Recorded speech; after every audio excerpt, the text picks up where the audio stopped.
Hey, it's Tucker Carlson. You often hear people say the news is full of lies, but most of the time that's not exactly right. Much of what you see on television or read the New York Times is in fact true in the literal sense. It could pass one of the media's own fact checks. Lawyers would be willing to sign off on it. In fact, they may have. But that doesn't make it true. It's not true. At the most basic level, the news you consume is a lie of the stealthiest and most insidious kind. Facts have been withheld on purpose, along with proportion and perspective. You are being manipulated. How does that work? Let's see. If I tell you that a man has been unjustly arrested for armed robbery, that is not, strictly speaking, a lie. He may have been framed. At this point, there's been no trial, so no one can really say. But if I don't mention the fact that the same man has been arrested for the same crime 6 times before, am I really informing you? No, I'm not. I'm misleading you. And that's what the news media are doing in every story that matters, every day of the week, every week of the year. What's it like to work in a system like that? After more than 30 years in the middle of it, we could tell you stories.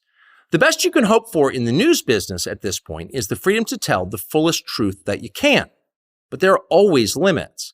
And you know that if you bump up against those limits often enough, you will be fired for it. That's not a guess, it's guaranteed. Every person who works in English language media understands that. The rule of what you can't say defines everything. It's filthy, really, and it's utterly corrupting. You can't have a free society if people aren't allowed to say what they think is true. Speech is the fundamental prerequisite for democracy. That's why it's enshrined in the first of our constitutional amendments. Amazingly, as of tonight, there aren't many platforms left that allow free speech. The last big one remaining in the world, the only one, is Twitter, where we are now. Twitter has long served as the place where our national conversation incubates and develops. Twitter is not a partisan site. Everybody's allowed here, and we think that's a good thing. And yet, for the most part, the news that you see analyzed on Twitter comes from media organizations that are themselves thinly disguised propaganda outlets. You see it on cable news, you talk about it on Twitter. The result may feel like a debate, but actually the gatekeepers are still in charge. We think that's a bad system. We know exactly how it works, and we're sick of it. Starting soon, we'll be bringing a new version of the show we've been doing for the last 6.5 years to Twitter.